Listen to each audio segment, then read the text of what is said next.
The Naruto movies. The Naruto movies. Put your hands up if you've ever actually watched any of the Naruto movies. Yeah. Okay, now put your hand up if you've seen all of the Naruto movies. Okay then. Just me. Alright. Whilst everyone may not have time for a 2-hour filler, I have to assure you that this isn't the case for all of them. Some of these movies are canon, some of them are questionably canon, while some are, yeah, Ninja Ostrich level. But hey, why did you go to the movies? Do you go to the movies and follow the series to be like, oh yeah, that happened, this didn't happen, that happened, like to biblical extents? Or do you just go to have a fun time with the movies? These are the questions we gotta be asking ourselves, people. But whether they happened or not, it's kind of undeniable that quite a few of these are gems in their own way, and some of them you may have been missing the whole time. So here's all 11 ranked on the Samuel Davis Super Show. Oops, don't actually call it that. Number 11 is The Lost Tower. Film so bland forgettable that whilst compiling this list, I forgot that it existed. Yeah, the main selling point, well, is obvious. It's Minato Namikaze, but even he doesn't really seem like Minato Namikaze. He's got this weird headband, his Rasengan is all fucked, and he has no memory of Naruto. So basically, who are you? Combine that with the most basic generic plot, almost none of Naruto's friends, completely foreign surroundings, which result in the least Naruto-ish Naruto movie ever. As far as I'm concerned, this could be a completely different universe. And then at the end, everyone's mind gets erased, so what was the point? Number 10 is Naruto Shippuden, the first movie. The first, come on, there's been a couple of these at this point, big boy. It's kinda hard to remember anything in this movie. It's basically the Sasuke retrieval mission again, chasing a bunch of body modification wrong'uns through the woods whilst everyone splits up into clues. But this was the first Naruto Shippuden movie. We wanted to see his new jutsus on a cinematic and well-animated scale, and we just didn't get any of this. Instead we got a weird, like, ancient god plot, a princess again. Really nothing new here. The entire idea of a plot revolves around the idea that Naruto's going to die, and he can't stop that. Even though this is the first movie. This is, yeah, sure, we're gonna kill the main character off in a filler movie. Brilliant. Of course. There's no stakes, there's no tension. There is some really good art, choreography. Some really nice fights in here, especially from Rock Lee and Neji, and that's the reason why it is as high as it is. Where's Tenten? Why couldn't we bring Tenten along for the ride? That would have fixed everything. Basically, the only thing I remember about this movie is the princess wanting to get it on with Naruto at the end. Now that would have been an ending. Don't shit your pants, it's number 9. Ninja Clash in the Land of Snow. This movie is so forgettable that I don't even really want to acknowledge its existence. But hey, Sasuke's in it. Which means, wait, when does this film take place? Oh look, 3 generic bad guys. Cool. Idea, go watch the Ninja Bridge version of it instead. Infinitely better. When you get to hell, tell them Naruto sent ya. It's Legend of the Stone of Galel. Now this film is a strange one. It doesn't even feel like a Naruto movie, and it certainly doesn't feel like it takes place in the Naruto world. It's nice seeing Shikamaru on the team as a villain for Sasuke, but something about this film just does not work, and that's strange because we have some cool villains, some really good set pieces. Gaara is here. Although I do remember Temujin the knight, like an actual knight in like medieval armor in the Naruto world, so that's worth a laugh. I remember weird bouncing monster titties. I remember Kankuro being kinda cool, which is like, when has that ever happened? And the whole film has a really cool like art style. So, yeah. From this point on though, they start getting good. Number 7. Bonds! The one, you know, that was advertised with Sasuke in, and then did it? I don't remember him. This one is a weird mixed bag. Actually cool elements, a side character, a filler girl who I actually grew to kinda like. This time they brought Hinata along for the ride for, you know, meddling effect. It's weird because they gave Naruto another love interest. So in this film it is Naruto, love interest, love interest, love interest. Naruto's gotta stop falling for guys dressed as girls, dude. This one looks like a girl dressed as a guy, but it's actually the other way around. The end battle is kinda cool because they fight a Dragon Ball Z guy. Sasuke's inclusion is literally just fan service because that's all he's ever been in the movies.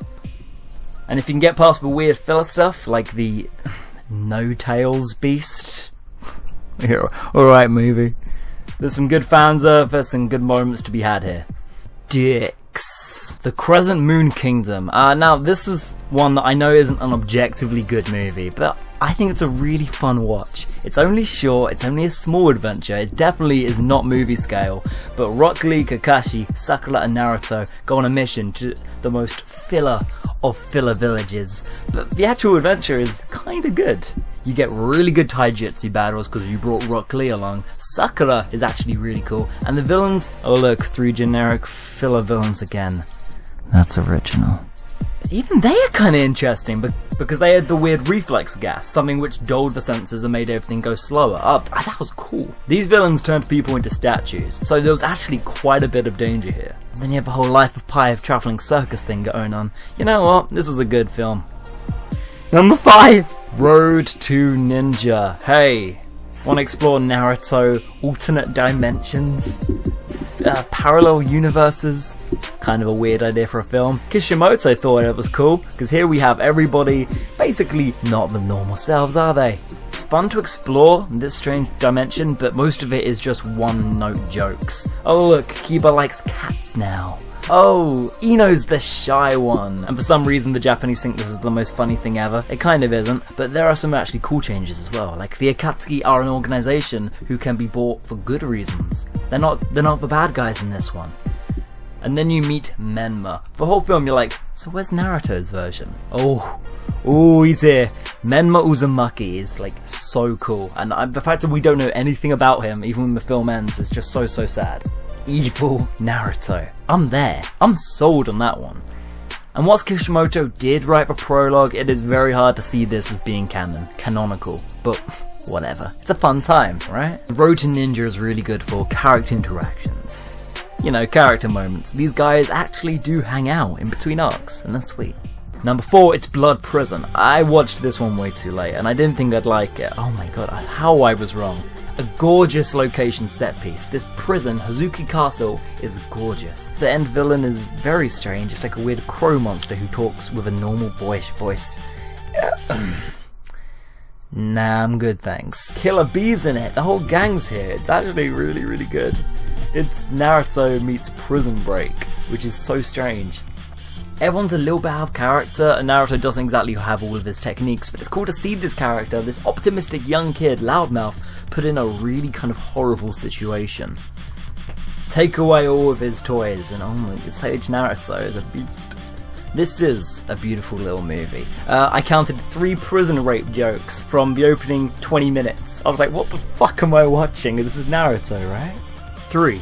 Okay, I wasn't wowed when I saw this the first time, because I think I was watching it in a really weird translation. The subtitles were like fucked. Do not do this. Watch the English dub, because dialogue is essential here. This isn't a film you'll watch over fights, or the beautiful artwork, or the design. Oh my god, it's beautiful.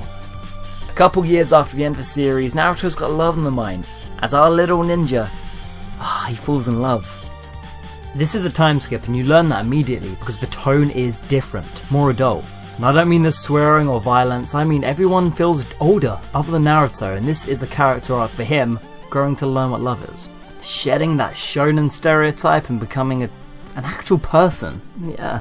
Even though I like being treated like an adult, it's not a perfect movie. Solid 8 out of 10. Kind of hard to believe that it takes place in the Naruto universe, and I think that's the worst thing a movie can do. The Utasuki stuff is cool on the moon, I like seeing Homura, even if it could have been explained a little bit better. There's that whole weird scarf motif, which wasn't in the series, you've retconned that, but even that's kind of sweet. That's based off Kishimoto's own love story of him meeting his actual wife. That's adorable. Which brought a little tear to my eyes. We get to see our little yellow jumpsuit wearing fuck get laid. Also, just a reminder that Naruto asked Iruka to be his dad at his wedding. If that doesn't bring a tear to your eye, nothing will for this damn series. Number 2. Boruto the movie. I've done a full review with comedy and drunk jokes, and I'm all silly. Boruto the movie was the most Naruto content I'd seen in years. The end of the manga didn't wow me, none of this Madara stuff was kicking it for me. Boruto the movie takes you back to the Chunin exams. How much more vintage Naruto can you get? It's faithful, it's fun. While some people think Boruto and Sarada are bratty, I actually think they're way more mature. They're more adult characters than we've ever had before in the series. Dude, I'll take a fucking Boruto with daddy issues over, I don't know, shonen stereotype number 1 and 2. Any day. This was a really fun film, let down slightly by the rushed pace and the villains, not gonna lie. And number 1, perfect movie. When I went back and restructured Naruto all these years ago, I put The Will of Fire in the main series, because I think that this whole movie would be a perfect arc, and it's an essential piece of the Naruto experience. Brilliant action, Naruto vs Gaara, all of the Konoha 11 trying to stop Naruto and Sakura. A really cool villain who's actually linked to characters that we know. And again, my favourite thing, character interaction. This movie develops everybody in it. Shikamaru has just lost Asuma, so he's got really hell-bent on protecting the leaf. This film shows him falling in line with Naruto. Naruto and Kakashi develop their student-teacher bond, and that's adorable, while she gets some allusions to Obito. Also, Naruto himself tested in a way that we had not seen before. His objective good is going to get lots of people killed. But will he break his resolve as all of his friends tell him, no, you can't do it this time, Naruto? But one thing's for sure, he's going to remember Rasengan. And there we go, 11 Naruto movies. I hope I've piqued your interest in at least one. Go out and have some fun. There's more Naruto out there. The series will never die.